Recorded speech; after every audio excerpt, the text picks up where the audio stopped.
Assalamualaikum warahmatullahi wabarakatuh. Perkenalkan, nama saya Fadilul Fikri Hendra dengan NIM 251101-2008. Perkenalkan, nama saya Syarifah Hayati dengan NIM 251101-3006. Perkenalkan, nama saya Putri Dian Salina dengan NIM 251101-3010. Perkenalkan, nama saya Ibdana Bilarinata dengan NIM 251101-3007. Perkenalkan, nama saya Nora Elina Faithah dengan NIM 251101-3009. Perkenalkan, nama saya Rufaida Maitul dengan NIM 251101-3006. Baik, kami dari kelompok 7 akan menampilkan video edukatif kami tentang pandangan mahasiswa hukum terhadap kekerasan yang ada di lingkungan kampus. Baik, Kak, kami langsung aja Kak masuk ke sesi pertanyaan Kak. Pertanyaan pertama, apa yang Anda pahami tentang konsep kekerasan dalam konteks kampus maupun masyarakat? Mungkin untuk apa itu kekerasan itu cakupannya luas. Ada kekerasan fisik dan juga ada kekerasan batin ya. Dan kekerasan itu kayak kita menyerang seseorang, dan menyerangnya itu bukan hanya sekedar kita mukul atau apa, tapi banyak juga lagi segi kekerasan itu. Dan kalau kekerasan dari segi kampus itu ya kekerasan yang terjadi di lingkungan kampus, dan seperti yang kita ketahui kalau kekerasan di kampus itu banyak juga macamnya, mulai itu kekerasan fisik dan untuk kekerasan seksual kita juga sering mendengarkannya. Akan tetapi kalau dari segi konteks kampus ini, kekerasan seksual itu agak disembunyikan atau digunakan, dan untuk mencegahnya itu ada namanya Satgas PPKS. Jadi kalau ada satu kekerasan seksual itu atau masalah, itu bakal diangkat atau diselesaikan oleh satuan tugas itu yang disediakan dari pemerintah PPKS-nya. Nah, untuk kekerasan di masyarakat itu sebenarnya konteks kekerasan itu sama, namun itu yang membedakannya di mana terjadi kekerasan itu. Ya kalau di masyarakat, kekerasan yang terjadi di masyarakat.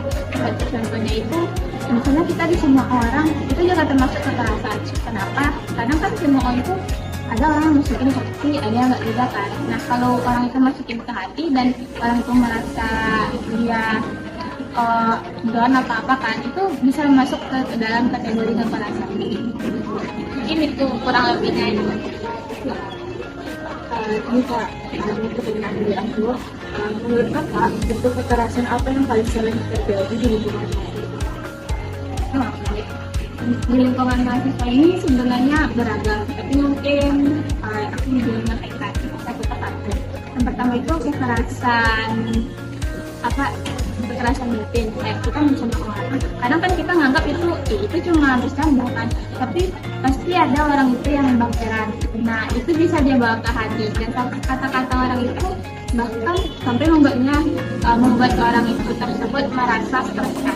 Nah itu bisa dimasukkan ke kategori kekerasan. Namun hal itu dikembalikan kepada diri kita, bagaimana kita menyikapi semua orang tersebut. Dan ada pula kekerasan seksual seperti yang kita tahu. Nah untuk kekerasan seksual ini kita lihat dari pergaulannya aja kan, dari pergaulan antara orang. Tapi untuk kekerasan seksual ini lebih sering disembunyikan akibatnya. Kalau ada pun dia orang nggak mau kasih tahu, karena itu pasti kaitan dan selanjutnya. Dan orang yang merasa sadar terhadap kekerasan tersebut, pasti dia berusaha untuk menyelesaikannya langsung, bukan disebabkan ke orang lain. Dan ada pula kekerasan fisik. Mungkin untuk kekerasan fisik ini kita bisa melihat dari kegiatan kesadaran yang dilakukan oleh KIP. Mungkin kalau kami dari yang punya orang itu menganggap kekerasan yang ada di kesadaran memang itu kayak sebuah tradisi lah. Akan tetapi mengapa dihukum ada? Karena sebagai langsung pasti kami ini menegakkan yang namanya hukum, dan juga ada yang namanya hak asasi manusia. Jadi untuk kekerasan fisik ini negara juga menjamin kita hidup, menjamin kita aman dan terlindungi lah ibaratnya dari kita bentuk kekerasan. Akan tetapi kenapa masih ada di kampus? Mungkin itulah tradisi buruk yang sampai sekarang masih ada di lingkungan kampus. Dan mungkin ke depannya itu menjadi catatan penting lah bagi kampus, mengapa ada pengkaderan yang bersifat keras seperti itu. Mungkin kalau dari kami sudah tidak menerapkannya lagi, dan fakultas lain walaupun itu tradisi, tapi kalau sudah menyakiti orang lain bisa membawanya ke kelas itu. Mungkin itu tadi. Apakah kakak merasa itu masih menjadi sulit di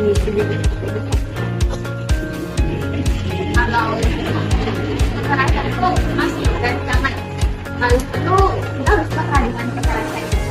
Karena kan kita gimana ya, kekerasan itu menyerang personal orang, dan terkadang orang yang mengalami kekerasan itu mereka nggak merasa satu hal saja, misalnya dia kena kekerasan, dia merasakan langsung saja, tapi banyak hal lain yang membuat dirinya itu dia kena kekerasan. Kenapa orang itu dilakukan seperti itu? Pasti ada banyak hal-hal negatif yang timbul dari kekerasan tersebut.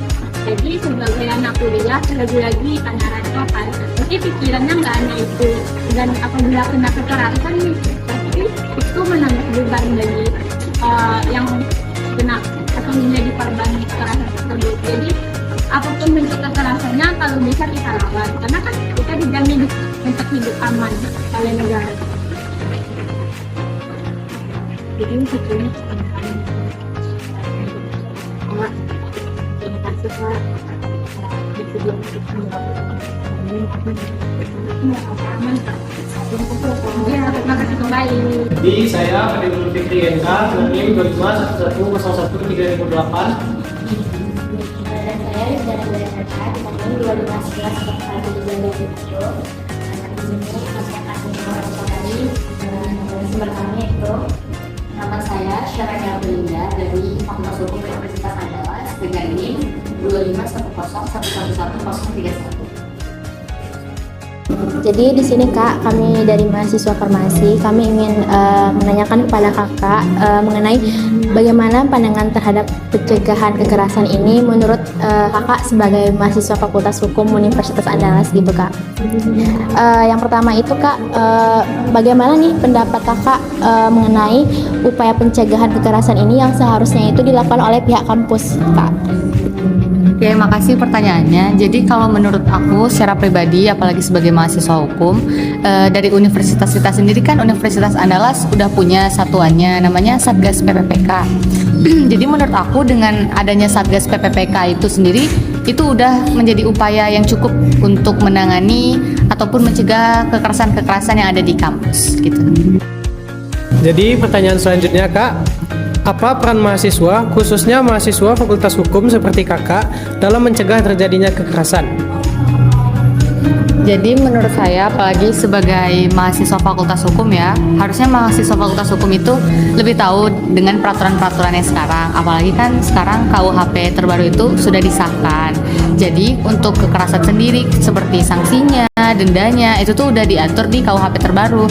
Jadi seharusnya sebagai mahasiswa hukum yang harusnya lebih melek dengan peraturan, mereka harusnya lebih bisa mencegah dan menangani gimana kasus kekerasan itu terjadi. Gitu sih Kak. Selanjutnya Kak, ini pertanyaan terakhir sih Kak.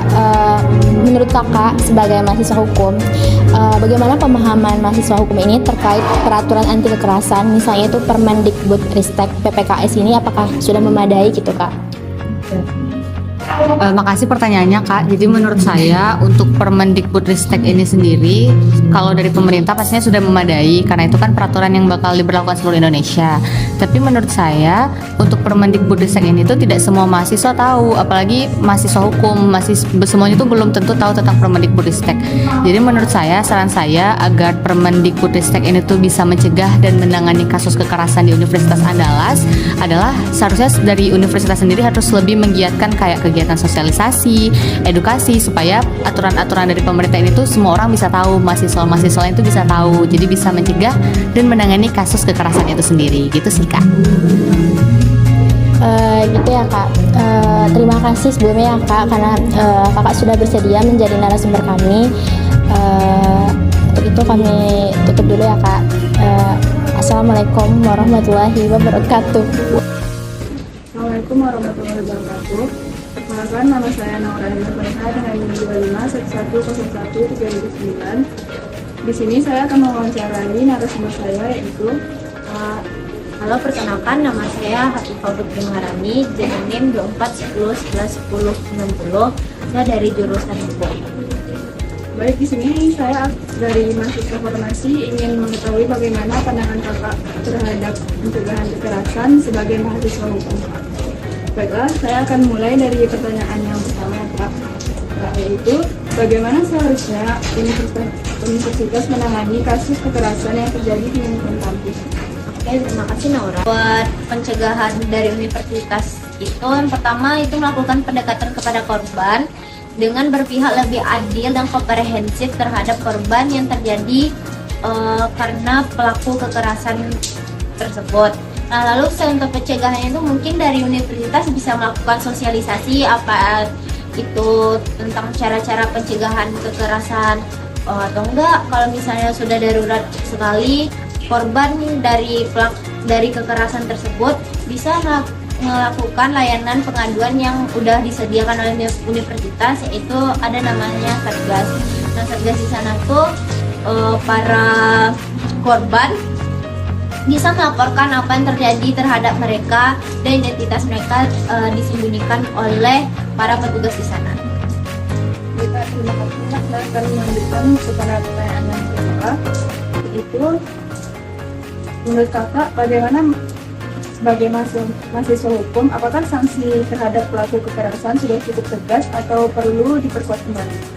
Kalau menurut pandangan aku pribadi, sanksi terhadap pelaku kekerasan di lingkungan kampus ini masih sangat minim.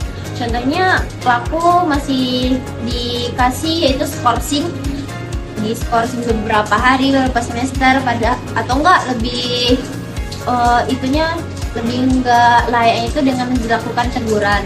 Karena kalau misalnya pelaku kekerasan, apalagi kekerasan seksual, bullying tersebut, bagi dampak psikolog korban kedepannya itu lebih terguncang. Nah, seharusnya universitas ini lebih memberikan efek jera terhadap pelaku, yang dimana pelaku tidak akan mengulangi perbuatannya tersebut, bukan berupa teguran dan skorsing. Mungkin pelaku bisa diberhentikan karena itu sudah melanggar norma kita kan sebagai mahasiswa. Masa sesama kita melakukan kekerasan, itu bukan ranah mahasiswa. Terima kasih, Kak. Saya akan lanjutkan kepada pertanyaan ketiga, yaitu bagaimana pandangan kakak mengenai pendampingan untuk korban kekerasan? Kalau menurut aku pendampingan itu bisa di dalam bentuk psikologis dan ada pendampingan hukum. Kalau pendampingan psikologis bisa jadi korban yang jadi kekerasan, yang jadi korban kekerasan tersebut bisa mungkin dari pihak universitas menyediakan layanan tenaga medis seperti psikolog buat korban konsultasi bagaimana batinnya, bagaimana kekerasan terhadap jiwanya. Karena kalau misalnya udah kekerasan bullying, cybercrime, itu tuh sebenarnya dampaknya bahaya juga teman-teman. Contohnya seperti saat ini kita bisa melihat gimana orang mundir gara-gara dibully di media sosial, dikucilkan di kampus gara-gara mungkin ada sebagian teman kita yang lebih tidak mencolok di kampus, jadi kayak dibully oleh sesama temannya. Itu juga berdampak seperti yang baru bisa terjadi di Universitas Udayana, di mana salah satu mahasiswa dibully. Nah, yang membulinya itu lucunya mereka tidak kenal sama korban yang akhirnya memutuskan mengakhiri hidupnya. Jadi kalau menurut aku memang harus disediakan tenaga profesional untuk melakukan pendampingan psikologis, yang dimana batin itu sangat penting ya di era zaman sekarang. Lalu bisa jadi korban dilakukan dengan bantuan hukum. Mungkin bisa jadi korban ini nggak tahu gimana kedepannya proses hukum yang harus dilakukan jika terjadi kekerasan seksual terhadap korban. Jadi korban ini dikasih bantuan hukum, diberikan cara gimana sih kalau misalnya korban ini dijadikan korban dari kekerasan tersebut, korban maka bisa melakukan pengaduan terhadap lembaga berwajib seperti melakukan pelaporan, dan sebaiknya apabila korban melakukan pelaporan identitas korban disembunyikan.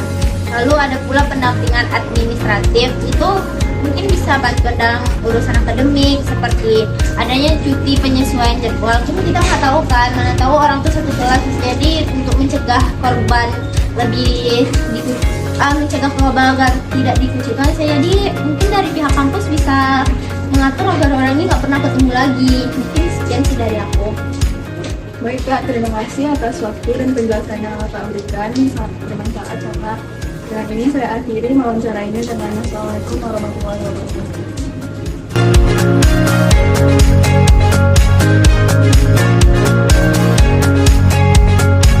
Edukasi terkait pencegahan dan penanggulangan kekerasan dapat dilakukan melalui seminar atau webinar yang menjelaskan tentang jenis-jenis kekerasan dan regulasinya, sehingga mahasiswa dapat mengetahui hak dan perlindungan yang mereka miliki.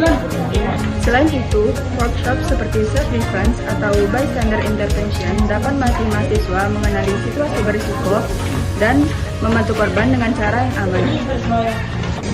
Kampanye sosial melalui poster, video kreatif, atau konten media sosial juga efektif dalam membangun kesadaran kolektif bahwa kekerasan tidak bisa ditoleransi. Adapun bentuk edukasi lainnya adalah psikoedukasi dan layanan konseling yang membantu mahasiswa dalam memahami relasi sehat dan mengenali tanda-tanda kekerasan. Dan juga dapat disediakan agar mahasiswa memiliki pemahaman jelas mengenai pola hak korban dan layanan edukasi. Semua bentuk edukasi ini saling melengkapi dan menciptakan lingkungan kampus yang bebas dan aman dari kekerasan.